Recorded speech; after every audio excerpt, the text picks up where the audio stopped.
Thomas Green here with Ethical Marketing Service. On the podcast today, we have Yuri Elkaim. Yuri, welcome.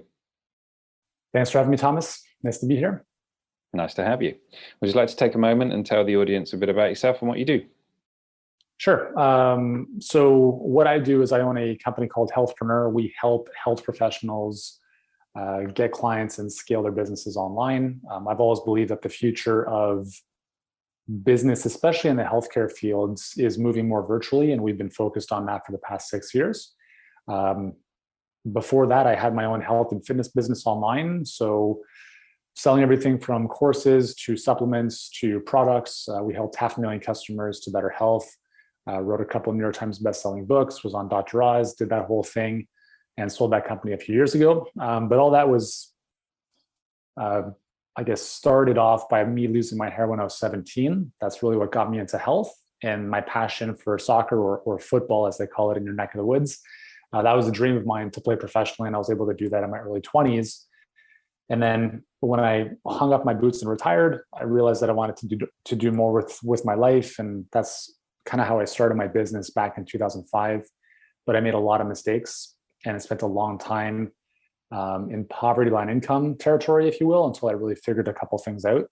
And it's been an amazing journey. So we're on a mission to help 1 billion people to better health. And we feel we're going to do that by helping health business owners build better businesses that in turn help more people. So that's what I'm all about. You dropped in a few gems in there. Sure. There's an awful lot I could ask you about. Yeah. Well done on everything you've achieved is the first thing I'd go with. I know that we're going to talk a little bit about pricing, which I do want to get your expertise on. But I mean, there's a lot to ask you about regarding achievement. So I'll also like to touch on that as well, if that's okay. Yeah, 100%. To start off with, I literally just spoke to someone who said, I have always undervalued myself, and I always don't price myself properly, or perhaps not enough. And as far as I'm aware, it's a big problem. And that was completely separate from the conversation we're having today. So what do you think about that? It's probably one of the most common things that I see. I think especially with service-based businesses, obviously we help, we specialize with, health professionals and coaches. And there's, especially in our field, and this might relate to a lot of your listeners too, there's this sense of, I want to help everyone. And if I price myself out of the market, I'm going to alienate a lot of people. So that's one piece of it. The answer to that question that I would often say is like, well, do you really think you're going to help everyone? Or like, do you have the capacity to help tens of millions of people? Probably not, right? So you're never going to help anyone anyways. And there's always going to be a segment of the market that's not going to be able to afford your services, or will afford your services regardless of the price. The second thing I see is that there's a sense of, I'm not worth charging this amount. And so there's a lot of kind of internal stuff that, goes into that. And for whatever reason, could be upbringing, conditioning, past experiences, et cetera. And again, in my neck of the woods with health professionals, I continually remind them that, if you can help someone reverse a problem health-wise they've been dealing with for 5, 10, 15, 20 years, how do you even put a price on that? Is $2,000 too much? Is $5,000 too much? Like, we all know that if we're dead, nothing else matters. So like getting around that mindset of really understanding your worth and your value. And this spans the spectrum of any business. Like even if you're, a hairdresser or a restaurateur or whatever it might be, it's really like associating the work you do with the joy, with the joy it brings people, or the problem, the frustration, the pressure that it resolves in their lives. And the more you have conviction over that, the easier it's going to be to sell that to the marketplace. Because the first person you have to sell is yourself. So if you don't feel you're worth it, the people you want to serve are also going to tell you it's too expensive, because they can sense energetically that there's something a little bit off. So first and foremost, you have to be fully convicted of your worth, of the value you bring to the world. And your price, whatever that is, should be reflected there. So if you feel 1,000,000% confident, I'll just use a random number like $2,000 for a service, great. If you don't feel 1,000,000% confident at 2,000, start at 1,500, start at 1,200, start wherever you feel 100% confident, and build up over time as you get more wins under your belt. And as you start recognizing that, hold on, these clients are getting great results. I'm starting to feel like I should be charging a bit more. And what you'll start to recognize is that most times when we raise our prices, there's not a tremendous amount of resistance that wasn't there before. Like if you went from 1,000 to 1,500, that's not a significant jump. You're not going to all of a sudden deal with, most prospects saying that's too expensive. People will say it's too expensive if it's 1,000. People will say it's expensive if it's 100. It's all about the perception of value that people have. And if you're solving a big enough problem that they want solved, then it's your job, really, your ability to communicate and articulate that transformation for them so they start to recognize how meaningful that is in their life. And then obviously your solution is really like the best and ideally the only option that they have compared to everything else in the marketplace. So those are two of the most common things I see. And then the third thing is obviously comparison, right? Oh, well, so-and-so is charging this. I should also charge that because that's what they're charging. Who cares? Like, I think if you obsess about your clients, not the competition, you'll always have a winning business. And if that's not enough, remember that most businesses generally don't do very well. So if you're comparing yourself to a business without really knowing what's happening behind the curtain, you might be comparing yourself to a business that's 1 month away from going bankrupt, right? We don't know. So pricing, it's the single most important lever in your business. It's the highest impact, easiest thing to do because you can just add a zero or change the price. Obviously, like the value should follow that, but it goes right to the bottom line. And if you have more money, you can help more people, you can employ more people, you have more breathing room in your business to impact a greater number of people. Or if you just want more profitability, like that's really where it all starts. So those are kind of like three of the typical things I see and that I would say to someone who's feeling that way. A lot of very good points there.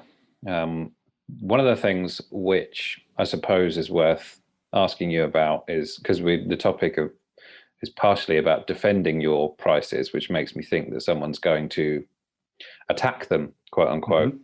So what happens if you do quote that price that you feel is justified, or maybe maybe you don't feel it's justified at that point because you've just raised your prices and someone comes back and says, I want to pay half of what you've just quoted. And the scenarios might be, maybe you need the work. So what are your thoughts there? When you say maybe you need the work, are we talking to the business owner who has to do the work to get up to snuff to command those prices? Or are we saying they need the work for the prospective customer or client? We need the work from a cash flow perspective, the business owner. Cool. Yeah. So first thing is you have to solve a problem that people are willing to pay for. So solving a bleeding neck problem as opposed to a stub toe. So let me give you an example. So we have a client who is amazing at helping people with migraine headaches. And migraines are the type of situation that sidelines people dramatically. Like you're in bed, you can't move, like you're done. That's something people want resolved yesterday. If we're talking about even weight loss, as an example, weight loss is obviously a massive market and a lot of people want to lose weight. But in my experience of having done this for now 16 years, even compared to migraines, on the scale of emotional intensity of I need to solve this now, weight loss is still below that. And that's why when we look at a problem that is a major I need to solve this now type of situation, that is how you can start commanding a premium price, because people are, I don't want to say desperate, but they're so in need of a solution. And it's not to say that we're taking advantage of that. We're offering our services because we know we can solve that problem, and it just happens to solve the problem in the best way. It's priced a certain way. So the first thing is really identifying a market that has a bleeding neck problem. So if you're dealing with, I had a call a couple months ago for our community, and one of the people on the call wasn't in the health space, but she was talking about how she had a service for college students to improve their testing ability. And I was like, okay, interesting. I said, do you have track record of them paying you money for this? And she said, yeah, I've got a couple people. And I said, that's awesome. Well, what did they pay you? And she said, $100. I'm like, oh, okay. Like, where do you want that to be? And she's like, well, I'd like that to be higher, but I don't know if they're willing to pay that. And I said, well, I kind of agree. Like, I don't know if that's a service or a solution that is like, I need to have this and I'm willing to pay a premium for that. So the first thing is really identifying what's the problem you're solving. The second piece that goes in with that is the target market is very important. If you're targeting, college students, they're not going to have the wherewithal to pay no matter what it is you charge, compared to someone who might be, in their 30s, has their professional career going, et cetera. So the wherewithal to pay is important. But going back to your question, if someone's like, well, it's too expensive, I don't want to pay that, I'd like to pay less, we have to understand that in any market with any problem, there's always going to be a spectrum of people. There's always going to be those people who are willing to stay and pay at the Four Seasons Hotel, for instance, $700 a night, 700 pounds a night. And there are those in the same market of people looking for a hotel that will pay 1/10 the price. And that's going to be the same in any market. There's people who buy, the Toyota Prius, and there's those who buy the Rolls Royce, right? People looking to get from A to B, and there's obviously different psychological factors that go into why someone would buy one or the other. So really what it comes down to as a business is you want to make the decision philosophically of like, what type of business do I want to run? Do I want to have a Four Seasons business, or do I want to have a Motel 6 business? Do I want to have a Toyota Prius type of offer, or do I want to have a Rolls Royce offer? That's for you to determine. That's for you to put out into the marketplace. Now, when people come to you and they say, well, I want to pay half, you have two choices. Number one is that you could potentially have a slightly lower product offering, maybe. Or number two is you say, sorry, right? Like if you go to the Four Seasons and it's $700 a night, you're like, I'll give you half. They're like, cool. Well, there's a hotel down the street that you can stay at, right? So it's a philosophical decision you want to make as a business. But let's just use the example of a consultative type of business where you're speaking with a prospective client and you really need the work and they're saying it's a bit too expensive. I think it all comes down to conviction. Because if you have the ability to show people that where they are and where they want to go, there's a massive disconnect, and you can have that conversation to show them how much pain they're going to stay in if they stay here and how much benefit they're going to achieve by achieving the goal in working with you, and you can logically help them see that, all of a sudden the conversation becomes a lot more interesting. Because if someone thinks that their problem is a $500 problem and you introduce a $5,000 solution, it's never going to match up. In their head, they're like, there's no way I'm going to pay that. Right? So you have to be able to have a conversation. So someone comes in and they give you so someone comes in and let's say, they're expecting to pay 500 and you're saying it's 5,000. They're like, there's no way. Like I can't make sense of that. And so what we need to be able to do is when someone gives you a problem, like, i.e., I can't afford this or I don't want to pay for this, you have to give them a bigger problem.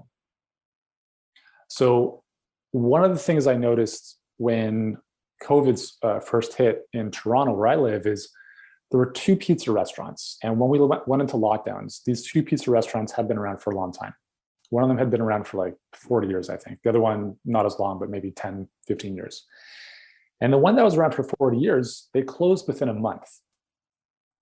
The other one is still thriving. And that was really interesting to me. I said, well, I don't know exactly what happened. Did the owners just cash out and say, I don't want to deal with this? Or were they like 1 month away from bankruptcy anyways? And this just happened to really, open up the cracks in the foundation. So if I were to go to that business and, in that lockdown, and I said, listen, like looking at your numbers, I can see this is, what's going on. And let's just say I were to say, listen, I can help you get out of this situation. It's going to cost, let's say $5,000. If they're like, well, we're in a bit of a sticky situation, I don't know if we can afford that. It's my duty to then show them that if they don't invest the $5,000, they're going to go out of business. So now I'm introducing a bigger problem that if this doesn't get solved, this is only going to get worse. And so being able to have that conversation, and ideally you want to be speaking to people who can recognize that themselves. And generally, if you're speaking to a more sophisticated clientele or like people who've been on their journey a little bit longer, it's generally a little bit easier because they understand what the consequences are of not doing something as well as doing something. So then the second piece is, do they believe that you can help them?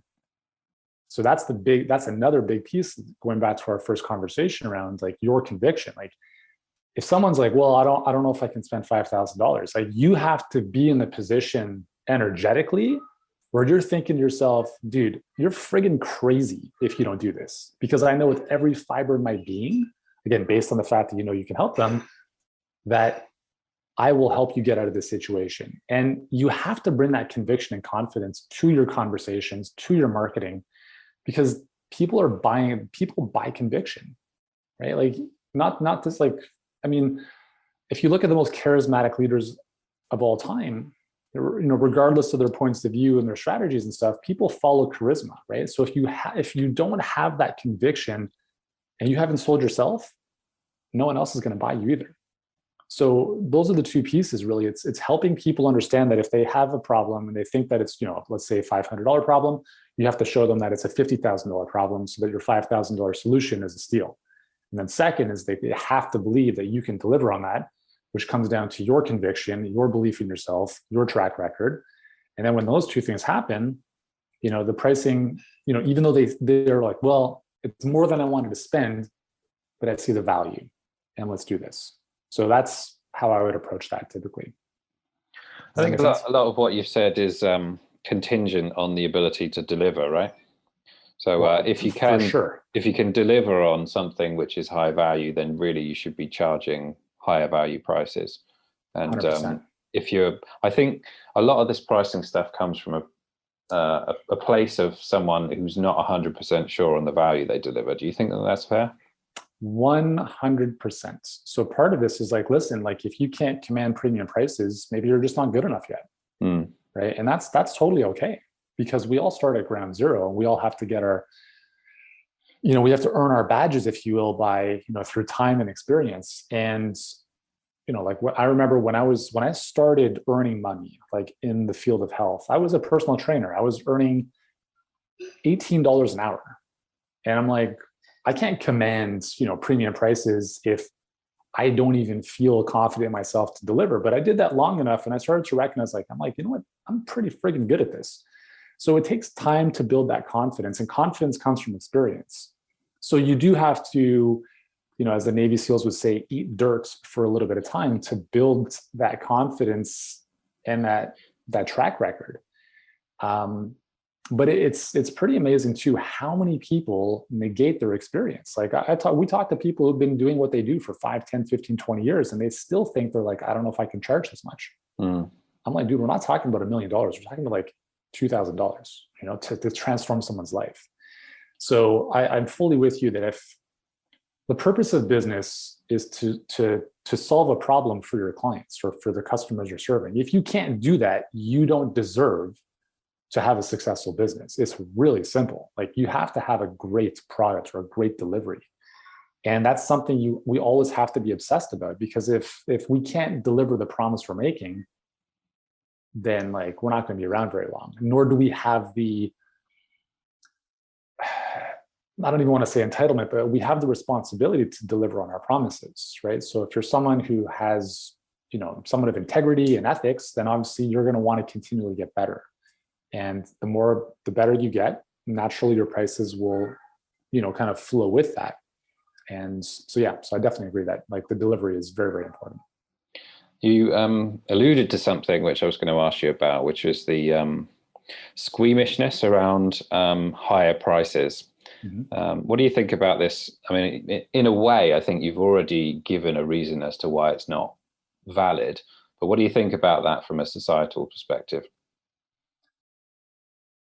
So, I mean, this goes into the whole, I think there's global beliefs that shape our lives and how we view the world, right? Some people believe that, you know, those who have money are filthy rich people, right? And there's that kind of mindset. And I'm not one of those, and I've never been. I believe that money can solve a lot of amazing problems. And I think, again, obviously there are exceptions to this. I think that a lot of people who do well for themselves usually do well because they're in service of other people. Now, obviously there are people who've done well for themselves financially by cutting corners and doing some shady stuff. And, you know, obviously I don't agree with that. But I'm of the perspective that, well, you know, money is not the root of all evil. I think money is great. It amplifies who you already are. But when you have again, I don't know what the percentage would be, but I would say like there's a large percentage of the population on this planet that think that there's like this evilness with money, right? There's like, especially in healthcare, a lot of people think that healthcare should be taken care of for the citizens of the country, right? Especially if you live in Canada or the UK. The US is a little bit different, but if you're a practitioner in those types of countries where it's socially driven healthcare, and all of a sudden you're charging $2, $3, $4, $5,000 for a service, now it's all of a sudden, well, I don't know if I could do this because, and I hear this all the time. Like we have a lot of UK clients, and they're like, well, I mean, I don't know if people in the UK would pay for this because healthcare is taken care of for the most part. I'm like, are you crazy, dude? Like, I understand where you're coming from, but there are people who will pay out of pocket for this type of stuff. But it's a cultural belief that some things like that should be taken care of. And that also goes into, especially in the healthcare space, this sense of like martyrdom. Like, I'm going to help people for free because I should. And therefore, they don't really take care of themselves in the process and they burn themselves out. So I think this whole, like, the squeamishness around pricing and money is, number one, a belief system that may have been conditioned from a very, very early age that's reinforced over time.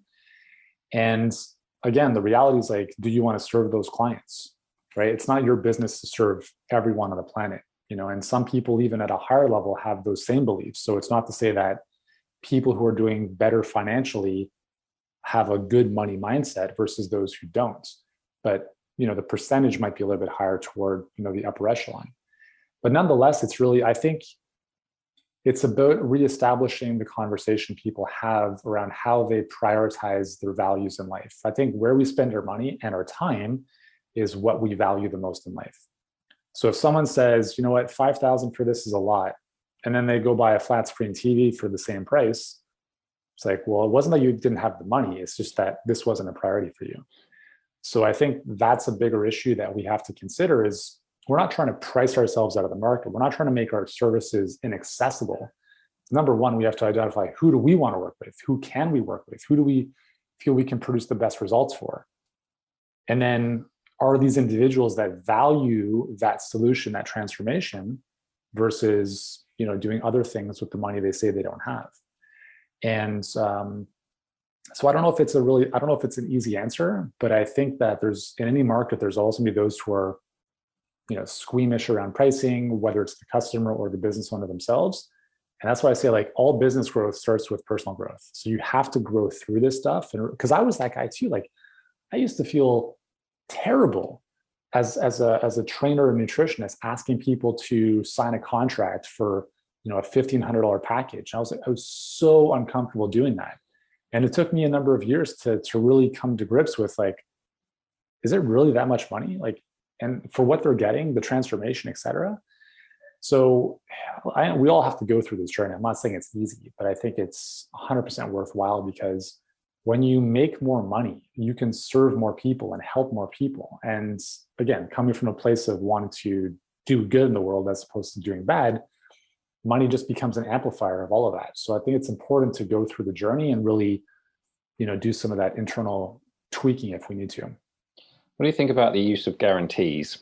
Because your personal training example made me think, you could completely feel perfectly fine with a $1,500 package given the result. But, let's say because my interpretation of a lot of personal training stuff is that people sign up to it, or a lot of people sign up to it and then don't follow through on it. In which case, in that scenario, they've potentially wasted their money. Your thoughts there? I love the conversation around guarantees because I think it's contextual. So let's say you run an agency where you're saying to a client, we'll take care of let's just use marketing as an example. We will handle your acquisition. We will give you clients. We'll do what we need to do to hand you the clients.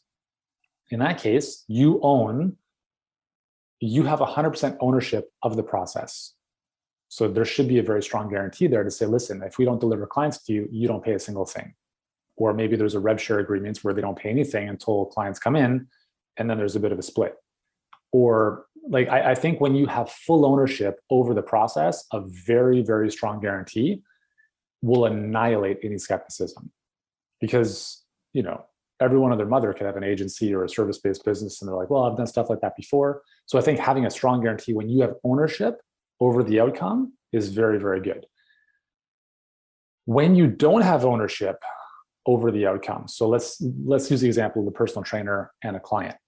I remember working with a number of clients where I would see this one client 3 times a week, and he would show up once.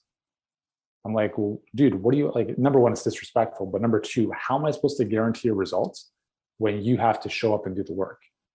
So I think in the context of a service like consulting or coaching, where the client is responsible for doing the work, here's my perspective, is that you have no guarantee.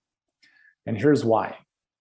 Again, this is a philosophical decision. And again, I know many coaching businesses that do have an ROI guarantee or stuff like that, and that's totally fine. This is my perspective, is I do not want to work with clients who are looking for the exit door before they board the plane.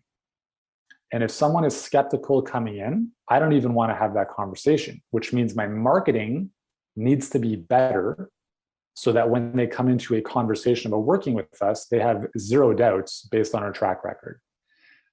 I've built a business where our guarantee is very simple. It's a 0% money back guarantee, and we have 100% results. 100% success is on you guarantee pretty much, which basically means your results are your responsibility, because we know how we're going to show up as a team. We know, for instance, we provide up to 7 coaching calls a day for our clients.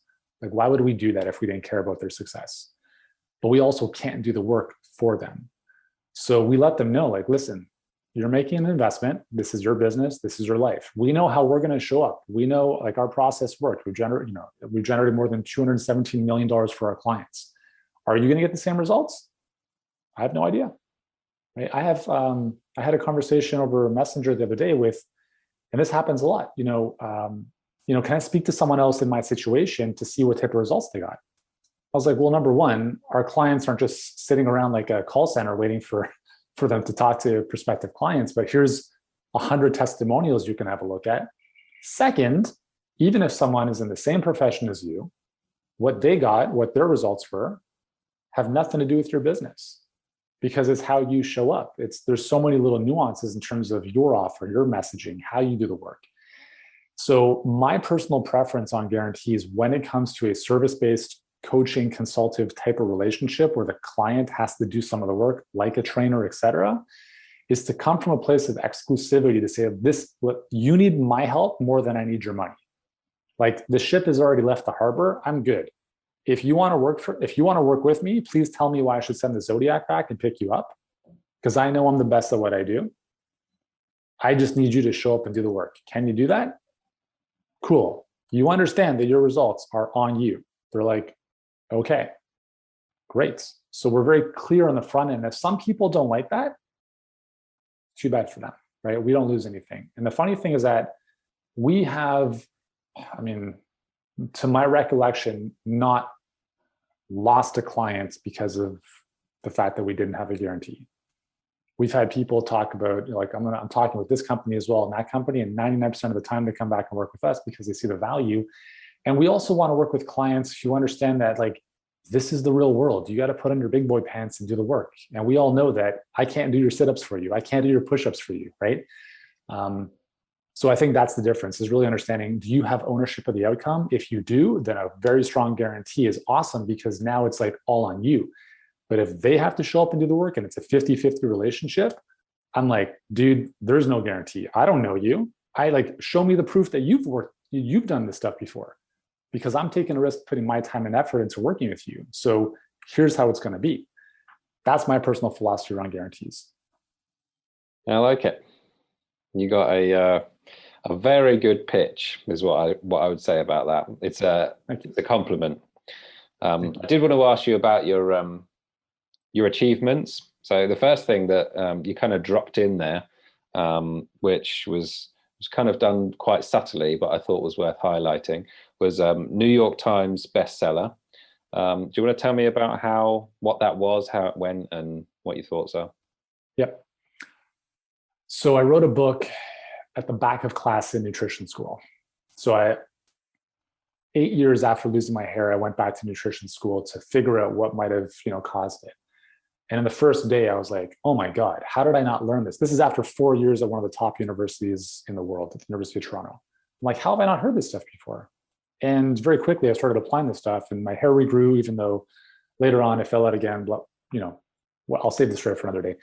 But I was so flabbergasted by the simplicity of learning about how our body interprets food, et cetera. And I started to really feel the difference energetically. Like I was like energized beyond belief. And so I'm a very fast action taker. So I'm sitting in the back of nutrition class and I'm starting to like write out ideas for a book as I'm literally going through nutrition school. And so that eventually became a book called Eating for Energy. And it was sold as an ebook for many years when I started my business online.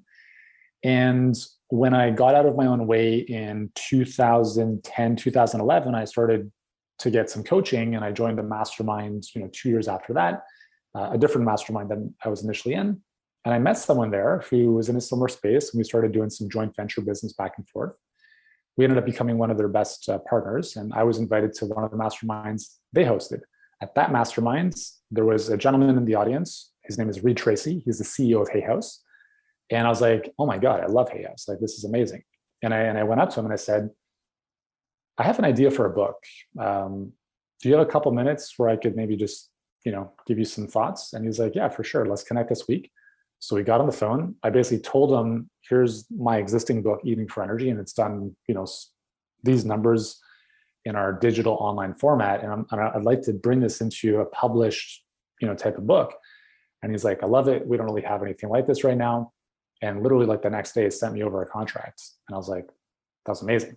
So that was my first book deal. And that book, from a digital ebook, we turned into the all-day energy diet, obviously revamped it a little bit, and that became a New York Times bestseller. Now, obviously, there's a big journey I'm kind of missing there. The reason it became a New York Times bestseller was because this is 2014. We had tested, and now like I really was I had a very solid grasp on marketing and had developed a lot of partnerships and relationships in the health space with other influencers who had large audiences that could support the book launch. So we had tested out the funnel. We had tested out different ideas, how we could make the launch of a book, which is typically not very lucrative for people promoting it, how we can make it lucrative for them so they'd want to continue promoting it. And that's, it took us 9 months to really dial that in. But when we launched it in September, I remember sitting down to dinner Tuesday night at 6:00. I get a call from my agent. She's like, you hit number 2. I was like, sorry, what? She's like, yeah, you hit number 2 on the list. I was like, out of curiosity, who's number 1? And she's like, Peter Thiel, 0 to 1. Like he was like the co-founder of PayPal, I think. I was like, okay, I can take number 2. But it was just an amazing process. And I'm very, very happy about that. Like the book was amazing. It is an amazing book. But I think the reality is like, for anyone thinking of writing a book, published book, my recommendation is don't do that unless you have a massive, massive, massive following, because the amount of work that goes into it, and if you don't get a massive advance, it distracts you tremendously from the rest of your business. So, I see so many people, they're like, yeah, like I'm finishing my book. I'm like, great. Like you've got 100 followers on Instagram. Like, what's the game plan? Like for what? Like, what are you doing? You're going to sell 5 copies? Like, I was going to say sell 1 copy, but exactly. So, I mean, I wrote that book, and then I got another 2-book deal with Rodale after that. And so I wrote 3 published books in the nutrition and health space. And then I'd said everything I can say about that stuff. And it was a great journey. I'm very, very happy that I was able to do that, because that was, one of the things that I wanted to accomplish in my journey, if you will. But it also gave me a tremendous amount of perspective about, where to put your eggs, if you will, in terms of focus and energy. And ultimately, it helped a lot of people. And I'm very proud of it. So it was a fun journey. Cool. Thanks for sharing. Yeah. The other thing you said is that you were a professional athlete. Are there any crossovers there in terms of lessons you took away from doing that you now apply to business? Oh, yeah, totally. Like I was telling my kids yesterday, I'm like, the 2 types of people that I love working with as team members or clients are ex-military or ex-athletes. It's because it's all in the mindset. I've always had the belief that no matter what I do, I'm going to do the best I can, and I'm going to be the best at it. And that's the way I took my approach to soccer. When I was 10, I had posters all over my wall, like Brazil and, all these teams I really liked. And I loved it. Like I was obsessed with soccer, and I played on a team at the time that was terrible. Like we would lose 8, 9, 10, nothing. I was the goalkeeper. So, in some cases that can kill your confidence, but at the same time, it also gave me a lot of repetition of handling, shots in different scenarios that I would not have been exposed to. So I think there's, going back to like experience, I think, when you put in the reps, you just get very good. So I had, that 10-year experience from 10 to 20, like the 10,000 hours, if you will. I had a lot of exposure to scenarios and shots and situations that just, allowed me to get better at my craft. And in that process, I started to really develop, and I don't know when this came about. I don't know if it was there from the start or during, the sense of delusional optimism, which is something I've carried to this day, is no matter what happens, I can figure it out. And number 2 is I'm the best. That was it. Like I had this belief that I would watch these teams on TV. I'm like, I'm better than that goalkeeper. I could play there. Like there was never a doubt in my mind because I'm like, I could do that. And I think that really helped propel me. And yeah, like there's a sense of delusion there for sure. But I would rather have that than like, oh, I don't know if I'm good enough. I don't know if I can play well today. And so that belief, like it allowed me to keep moving forward and taking risks and doing things. And the same thing has happened in my business. Like it's the same mindset. It's the same like lifelong belief I have about no matter what it is, like I'm always going to try to do the best I can. I always want to be the best at anything I do. And that's just the way I play, right? Like I can't do life half-ass, like I have to have that high performance type of approach to things. Where do you think that comes from? I don't know. I've had people ask me about this, and I'm not sure. I don't know if this is innate, to be honest. I don't know if it's something that, I mean, I don't recall having copious number of conversations with my parents where they were like drilling this into my head. Maybe there's a few, but I don't know, to be honest. I don't know if I've got 4 kids, and I remember the first day they were born, like instantaneously, they're very distinct personalities, and I don't know if I was brought onto this planet with that from day one, or if that's something that was there and then it just developed over time. So I don't know if I have a good answer. Well, it's certainly something that can be cultivated regardless. Would you say that's accurate? 100%. I think you see, when you perform well, you see that, like you're like, cool, like I had a good game. And then you also, that's reinforced by parents and coaches and people around you. So that's certainly for sure. Yeah. Well, the other thing that we could maybe touch on is the success in business. It kind of reminds me of the type of question that I ask where I'm like, can you summarize your business experience for us, the decades of experience that you've got in the next minute or so? Yeah, think of it like the stock market.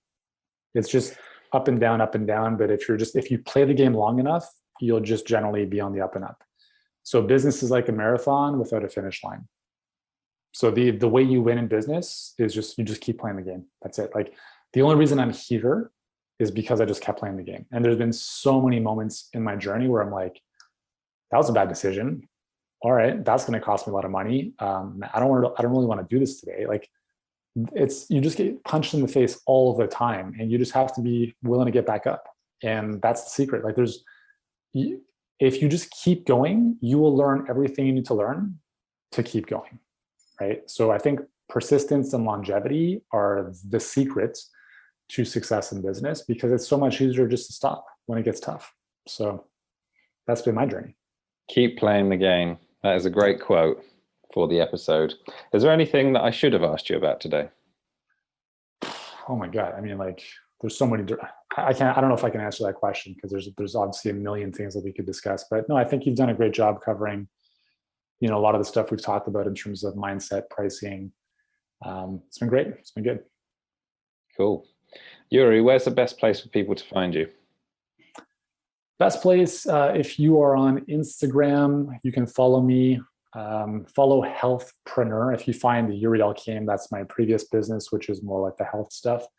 But if you like this conversation, follow Healthpreneur on Instagram. And then if you're into watching videos and trainings, I've got a ton of stuff on YouTube. Again, previous business is more health and fitness stuff. So just type Healthpreneur into YouTube and you'll find a bunch of my stuff on there. So those are probably the two best places to connect and follow along. Well, I've actually missed a step because I said I was going to ask you about your goals. So, and I am interested to know, a man like yourself, what are you trying to achieve at the moment? Yeah, it's never ending. So we want to build $1 billion brand. We want to build a brand that, again, gets to $1 billion in revenue for no other purpose than the fact that that's a scorecard of our impact in the world. Like, I could care less about the money. Like, if we hit 990 million, I'll be okay. If we hit 1.1, it'll be fine. But I think that for us, the financial objectives that we set are really just like the benchmark we can use quantitatively to show our progress as a company in terms of our impact on the planet. And second is the challenge of who we have to become, who I have to become as a leader to get there. The learning, the blind spots that I have to uncover, that journey, that gets me very, very excited. And it's going to be hard as hell, but I like challenges. I like feeling the pressure and really rising to those occasions. And ultimately, the bigger reason why we're doing all this is because we want to build a world in which, every man, woman, and child has the opportunity to be in great health and to do meaningful work that really lights them up every day. And I don't know if that's ever going to happen, but if we can kind of move the needle a little bit there, that's meaningful to me. And we're here to help people become the best versions of themselves. We just happen to do that through the context of business at the moment. But that's what gets me really excited. So that's kind of like our personal, business goal. And then from a personal perspective, my goal is to live to 144. So wow, that's it's just I don't know if that's going to happen, obviously, but I like setting the bar higher than like 100, for instance, because now it's, like the focus becomes a bit different.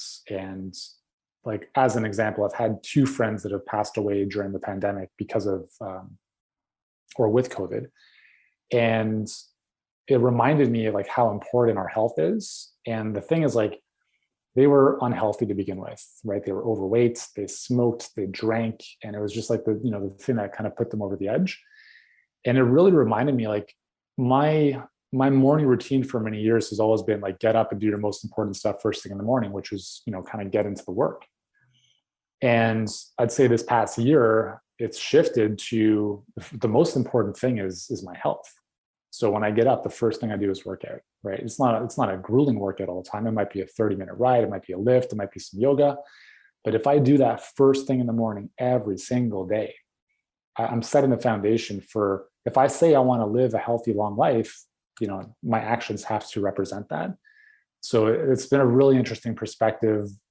I don't know if it's a shift, but a reminder that, like, whatever's most important, and, if we say we want certain things, we have to do our best to make sure that's congruent. So that's a personal goal of mine.